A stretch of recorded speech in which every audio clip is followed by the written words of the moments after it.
بسم اللہ الرحمن الرحیم شروع اللہ کے نام سے جو رحمان و رحیم ہے۔ انا انزلناہ فی لیلۃ القدر وما ادراک ما لیلۃ القدر، ہم نے اس قرآن کو شب قدر میں نازل کیا ہے، اور تم کیا جانو کہ شب قدر کیا ہے؟ نازل کیا ہے۔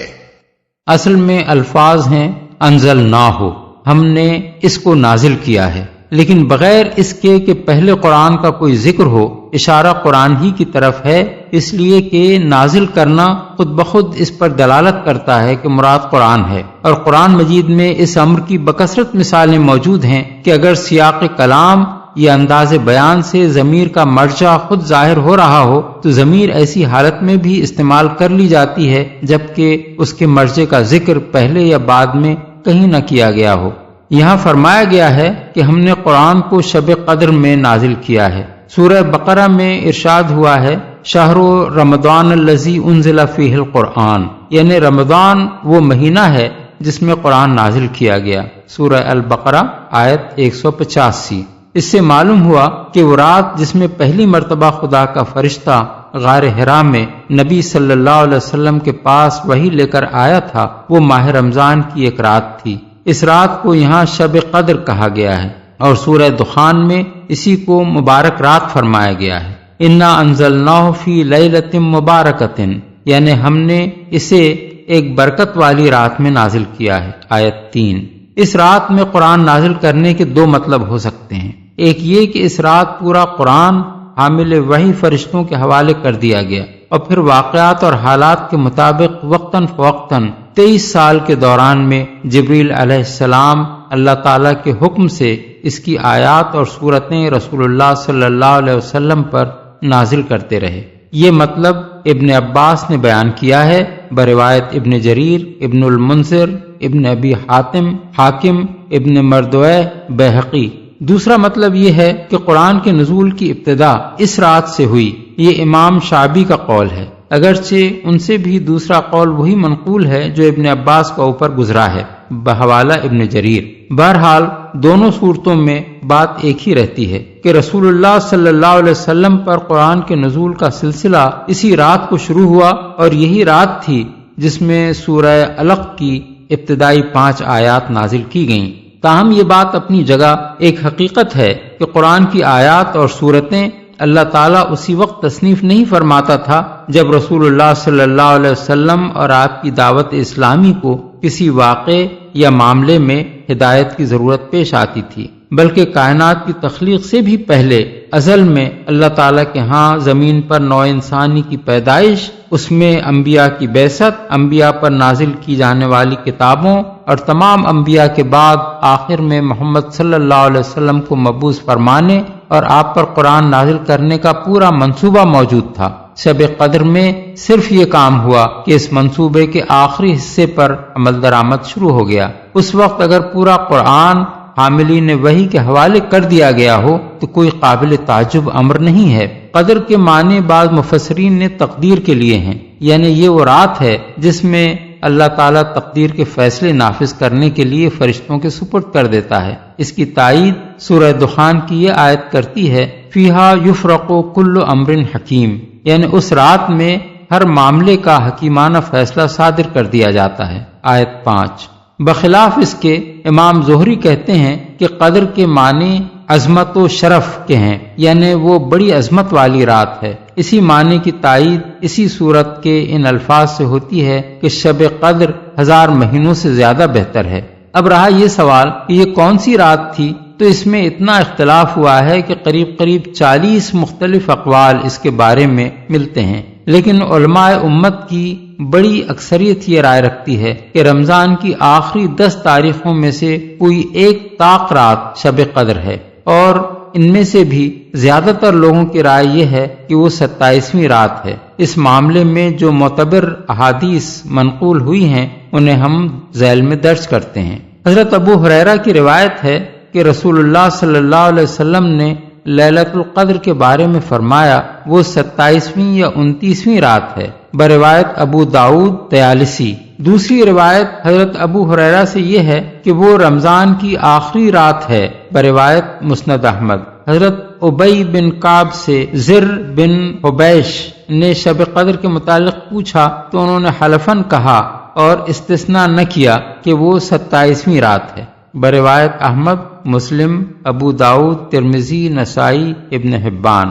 حضرت ابو ذر سے اس کے بارے میں دریافت کیا گیا تو انہوں نے کہا کہ حضرت عمر، حضرت حذیفہ اور اصحاب رسول اللہ صلی اللہ علیہ وسلم میں سے بہت سے لوگوں کو اس میں کوئی شک نہ تھا کہ وہ رمضان کی 27ویں رات ہے، بروایت ابن ابی شیبہ۔ حضرت عبادہ بن صامت کی روایت ہے کہ رسول اللہ صلی اللہ علیہ وسلم نے فرمایا کہ شب قدر رمضان کی آخری 10 راتوں میں سے طاق رات ہے، 21ویں یا 23ویں یا 25ویں یا 27ویں یا 29ویں یا آخری، بروایت مسند احمد۔ حضرت عبداللہ بن عباس کہتے ہیں کہ رسول اللہ صلی اللہ علیہ وسلم نے فرمایا اسے رمضان کی آخری 10 راتوں میں تلاش کرو جبکہ مہینہ ختم ہونے میں 9 دن باقی ہوں، یا 7 دن باقی، یا 5 دن باقی، بروایت بخاری۔ اکثر اہل علم نے اس کا مطلب یہ لیا ہے کہ حضور کی مراد طاق راتوں سے تھی۔ حضرت ابو بکرہ کی روایت ہے کہ 9 دن باقی ہوں، یا 7 دن، یا 5 دن، یا 3 دن، یا آخری رات۔ مراد یہ تھی کہ ان تاریخوں میں لیلۃ القدر کو تلاش کرو، بروایت ترمذی اور نسائی۔ حضرت عائشہ کی روایت ہے کہ رسول اللہ صلی اللہ علیہ وسلم نے فرمایا کہ شب قدر کو رمضان کی آخری 10 راتوں میں سے طاق رات میں تلاش کرو، بروایت بخاری، مسلم، احمد اور ترمذی۔ حضرت عائشہ اور حضرت عبداللہ بن عمر کی یہ بھی روایت ہے کہ رسول اللہ صلی اللہ علیہ وسلم نے تعزیز رمضان کی آخری 10 راتوں میں اعتکاف فرمایا ہے۔ اس معاملے میں جو روایات حضرت معاویہ، حضرت ابن عمر، حضرت ابن عباس وغیرہ بزرگوں سے مروی ہیں، ان کی بنا پر علماء سلف کی بڑی تعداد 27ویں رمضان ہی کو شب قدر سمجھتی ہے۔ غالباً کسی رات کا تعین اللہ اور اس کے رسول کی طرف سے اس لیے نہیں کیا گیا ہے کہ شب قدر کی فضیلت سے فیض اٹھانے کے شوق میں لوگ زیادہ سے زیادہ راتیں عبادت میں گزاریں اور کسی ایک رات پر اکتفا نہ کریں۔ یہاں یہ سوال پیدا ہوتا ہے کہ جس وقت مکہ معظمہ میں رات ہوتی ہے اس وقت دنیا کے ایک بہت بڑے حصے میں دن ہوتا ہے، اس لیے ان علاقوں کے لوگ تو کبھی شب قدر کو پا ہی نہیں سکتے۔ اس کا جواب یہ ہے کہ عربی زبان میں اکثر رات کا لفظ دن اور رات کے مجموعے کے لیے بولا جاتا ہے، اس لیے رمضان کی ان تاریخوں میں سے جو تاریخ بھی دنیا کے کسی حصے میں ہو اس کے دن سے پہلے والی رات وہاں کے لیے شب قدر ہو سکتی ہے۔ لیلۃ القدر خیر من 1000 شہر، شب قدر 1000 مہینوں سے زیادہ بہتر ہے۔ مفسرین نے بالعموم اس کے معنی یہ بیان کیے ہیں کہ اس رات کا عمل خیر 1000 مہینوں کے عمل خیر سے افضل ہے جن میں شب قدر شمار نہ ہو۔ اس میں شک نہیں کہ یہ بات اپنی جگہ درست ہے اور رسول اللہ صلی اللہ علیہ وسلم نے اس رات کے عمل کی بڑی فضیلت بیان کی ہے۔ چنانچہ بخاری و مسلم میں حضرت ابو ہریرہ کی روایت ہے کہ حضور نے فرمایا من قام لیلۃ القدر ایمانا و احتسابا غفر له ما تقدم من ذنبه، یعنی جو شخص شب قدر میں ایمان کے ساتھ اور اللہ کے اجر کی خاطر عبادت کے لیے کھڑا رہا اس کے تمام پچھلے گناہ معاف ہو گئے۔ اور مسند احمد میں حضرت عبادہ بن صامت کی روایت ہے کہ حضور نے فرمایا کہ شب قدر رمضان کی آخری 10 راتوں میں ہے، جو شخص ان کے اجر کی طلب میں عبادت کے لیے کھڑا رہا اللہ اس کے اگلے پچھلے گناہ معاف کر دے گا۔ لیکن آیت کے الفاظ یہ نہیں ہیں کہ العمل فی لیلۃ القدر خیر من العمل فی 1000 شہر، یعنی شب قدر میں عمل کرنا 1000 مہینوں میں عمل کرنے سے بہتر ہے، بلکہ فرمایا یہ گیا ہے کہ شب قدر 1000 مہینوں سے بہتر ہے۔ اور 1000 مہینوں سے مراد بھی گنے ہوئے 83 سال 4 مہینے نہیں ہیں، بلکہ اہل عرب کا قاعدہ تھا کہ بڑی کثیر تعداد کا تصور دلانے کے لیے وہ 1000 کا لفظ بولتے تھے۔ اس لیے آیت کا مطلب یہ ہے کہ اس ایک رات میں خیر اور بھلائی کا اتنا بڑا کام ہوا کہ کبھی انسانی تاریخ کے کسی طویل زمانے میں بھی ایسا کام نہ ہوا تھا۔ تنزل الملائكة والروح فيها بإذن ربهم من كل أمر سلام هي حتى مطلع الفجر. فرشتے اور روح اس میں اپنے رب کے اذن سے ہر حکم لے کر اترتے ہیں. وہ رات سراسر سلامتی ہے طلوع فجر تک.